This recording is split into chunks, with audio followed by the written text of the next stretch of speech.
자동차 부품 회사들이 신났다. 24시간 공장을 돌릴 판이다. 와, 진짜 대단합니다. 대단합니다. 자동차 시장에서 이런 일이 터질 거라고는요, 아마 아무도 생각 못했을 수도 있을 겁니다. 우리는 늘 말입니다. 반도체만 외쳤었거든요.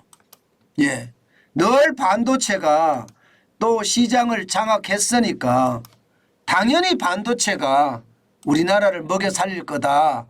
그렇게 얘기하면서 우리는 왔어요. 그런데 말입니다. 이게 무슨 일인가 싶을 정도입니다. 이게 무슨 일인가. 예, 그 정도로 말입니다.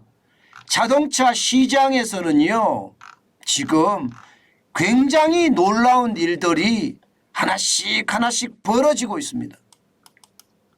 저는 이 시장을 보면서 우리가 좀 더 주목을 해야 될 필요가 있는 것은 아닌가. 저는 그런 생각도 진짜 많이 해봅니다. 예, 그런 생각도. 뭐 당연한 건 아닌가 이런 생각도 하지만, 예, 그래도 요즘 같을 때는요, 야, 시장을 보면 무섭다 이런 생각합니다. 여러분, 일단 이 지표부터 먼저 한번 보시겠습니까?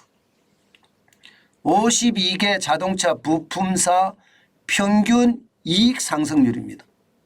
제일 중요한 게 저는요, 예, 제품을 많이 생산했다 이거 중요하지 않고요, 얼마나 벌었느냐 이걸 중요하게 저는 생각하거든요. 그런데 평균 이익 상승률이 무려 말입니다. 85.5%예요. 85.5%. 이 말은 여러분, 완성차 회사들이 자동차 부품 회사들한테다가 주문을 굉장히 많이 낸다는 거고요. 주문을 내는 대로, 예, 지금 부품 회사들이 납기를 제대로 못 맞춘다는 거예요. 왜? 너무 물량이 많아서. 그러니까 자동차 완성업체들은 내가 돈 좀 더 줄게. 빨리 우리 걸 만들어줘. 이런 분위기가 지금 되고 있다는 뜻입니다. 실제입니다. 85.7%가 늘어난 건 2020년에, 예, 자동차 부품사들의 평균 영업이익률이 여러분 1.4%였어요. 그러니까 쥐꼬리만큼 이익이 났습니다. 그런데 여러분 2022년 보세요. 2.6%입니다. 1.2%가 오른 수치고요. 증가율로 보면, 예, 85.7%가 되고 있습니다. 진짜 놀라운 일이죠. 저는 이 놀라운 일이 대한민국에서 지금 일어나고 있다는 거고요. 더 놀라운 일은요, 더 놀라운 일은 지금 자동차가 무역수지 상품 1위에 등극했다는 거예요. 우리는 늘 반도체가 1등일 거다 생각을 했는데 반도체보다 말입니다. 뭐 어떻게 생각하면 2.5배가 더 넘게 무역수지가 상승하고 있습니다. 2023년 1월에서 4월까지 누적을 보면요, 자동차는 176억 6천만 달러입니다. 여기에 자동차 부품까지 더하자고요. 52억 8천만 달러까지. 그러면 반도체가 66억 8천만 달러니까 3배가 넘죠.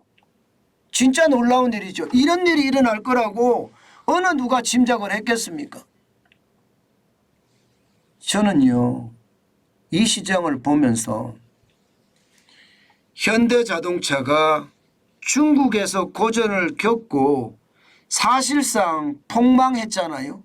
그게 큰 약이 된 것 같습니다. 현대자동차는 중국만 믿고 있어서는 안 된다. 예, 전 세계 시장을 상대로 중국에 대한 것보다는 다변화에 더 신경을 썼다. 이것이 말입니다, 굉장한 성공의 요인이었고요. 더더욱 중요한 것은 신냉전 체제의 덕택을 굉장히 지금 많이 보고 있습니다. 지금 여러분도 알다시피 미국도 중국을 견제하고요. 유럽도 중국을 견제하고 있습니다. 이렇게, 예, 세계 최대 시장이라고 하는 미국이 견제를 하고요. 또 유럽이 견제를 하니까 그 시장에 대한민국이 파고드는 거예요. 대한민국이 파고드는 거예요. 저는 바로 이런 전략이 지금 대한민국의 수출 전략이라고 생각을 합니다. 정부가 이 부분을 정확히 깨달아야 될 것 같아요. 뭐 러시아가 전 세계에 수출하는 그 틈새를 우리가 차고 들어간다. 이거는 쉽지가 않습니다. 왜냐하면 러시아가 수출하는 건 주로 말입니다. 원자재예요. 원자재. 예, 예를 들어서 에너지원, 석유라든가 석탄이라든가 가스라든가 밀이라든가 옥수수라든가 콩이라든가 뭐 리튬이라든가 우라늄이라든가 광물이라든가 이런 거거든요. 근데 러시아가 수출하는 빈자리를 우리가 치고 들어가기는 굉장히 어려워요. 우리는 또 그런 자원을 가지고 있지도 않고요. 그런데 중국이 말입니다. 방리담회로 세계 공장이라는 자체 공장에서 생산해서 전 세계에 마구마구 뿌렸거든요.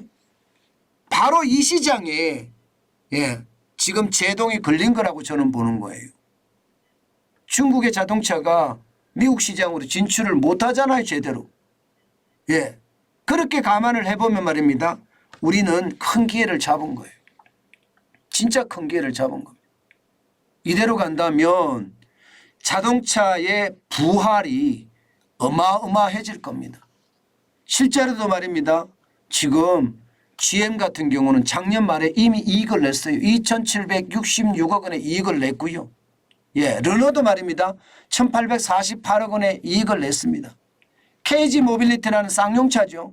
작년에는 1,120억 원의 적자를 냈지만 올 1분기는 벌써 흑자를 냈다고 합니다. 벌써 흑자를 냈다고 해요. 이것을 감안을 해보면요. 예, 대한민국의 자동차의 새로운 부활 보이는 것 같죠? 예, 만약에 말입니다. 노조가 이 자동차 회사들하고 아주 상생의 모드로만 가져간다면 대한민국은요. 자동차 산업이 또 한 번 부활할 수도 있을 겁니다. 심지어 말입니다. 여러분. 삼성전자에서 말입니다. 자율주행차 레벨 4인가요? 예, 자율주행차를 개발을 했는데 레벨 4가 수원에서부터 강릉까지 갔다고 하잖아요. 지원자. 자동차 지원자 말입니다. 지금 굉장히 빠른 속도로 자동차 시장에는 변화의 모습이 보이거든요. 이 노동이 제대로 지금 시장의 분위기를 따라만 준다면 지금 자동차는요. 분명히 또 한 번의 부활을 할 수 있겠다. 그런 생각을 하게 됩니다. 만약에 그런 날이 온다면 저도 자동차 시장에 대한 관심을 가지고 뭐 조금 저축해 나가는 것도 저는 잊지 않을 생각입니다. 예. 그러나 아직까지는요. 제가 자동차나 조선을 보지 않는 게 이게 워낙 노조가 강하고요. 그 강한 노조가 결국 회사의 경쟁력마저 깔아먹는다고 생각을 하기 때문에 저는 투자를 안 하고 있거든요. 그러나 지금처럼 말입니다. 자동차의 새로운 부활을 알린다면 그리고 노조도 상생이라는 그런 어떤 모토를 가지고 함께 한다면 저도 시장을 볼 생각입니다. 중요한 것은 여러분 이렇게 뭔가 신나는 곳이 있다. 저는 윤석열 정부가 바로 이 부분을 심도 있게 들여다봐야 된다고 생각합니다. 예, 지금 윤석열 정부가 반드시 성공을 해야 되거든요. 만약에 여기서 실패해서 우리에게 위기가 닥치면요. 우리는 감당하지 못합니다. 예, 또 한 번 이게 좌파 정권으로 내줘야 되는데 그럼 우리 경제 저 난민이 아르헨티나 같은 나라 된다고요. 반드시 됩니다. 그렇기 때문에 무너지지 않고 버텨내야 되는데 버텨내려고 그러면요. 지금 현대자동차가 쓰는 전략 반드시 정부가 참고해야 되고요. 앞으로도 우리가 중국이 수출을 해왔는데 미중 갈등 때문에 아니면 지금 유럽과 중국의 갈등 때문에 수출을 못하는 곳 여기를 집중 공략해서요. 우리가 계속 수출을 더 많이 늘릴 수 있는 다변화 굉장히 저는 필요하다고 생각합니다. 더더욱 중요한 것은요. 예, 정부가 중국이 수출하는 곳 이것을 뚫어주는 것도 정부의 어떤 정책적인 배려가 있어야 되겠지만 더 중요한 것은요. 일자리입니다. 지금 일할 사람이 너무 부족하다는 이야기가 계속 나오고 있거든요. 인력난이다, 인력난이다, 인력난 이렇게 나옵니다. 그러면 정부가 말입니다. 이 인력난을 어떻게 해소할 것인가에 대한 방안 빨리빨리 마련해서 기업에 지원을 해줘야 돼요. 그런 측면에서 보면요. 고용노동부가 참 못한다. 예, 시장은 굉장히 많이 변하고 뭔가 꿈틀대고 있는데 예, 고용노동부가 너무 지지부진하다. 뭐 그런 생각도 해봅니다. 중요한 것은요. 예, 경제가 살면 나라도 살 수 있습니다. 그리고 우리 미래도 더 밝아진다고 저는 생각합니다. 그만큼 말입니다. 으쌰으쌰하는 그 분위기가 이 자동차 산업뿐만 아니라 반도체, 전자, 석유화학, 조선 이렇게 쭉 이어지면서 우리 국민이 문재인 정부 5년 동안 갈라치기 한 거 빼고요. 이제는 한마음 한뜻으로 나라를 더 부강하게 만드는 일에 집중했으면 좋겠다. 그 생각 오늘 또다시 한번 해봅니다.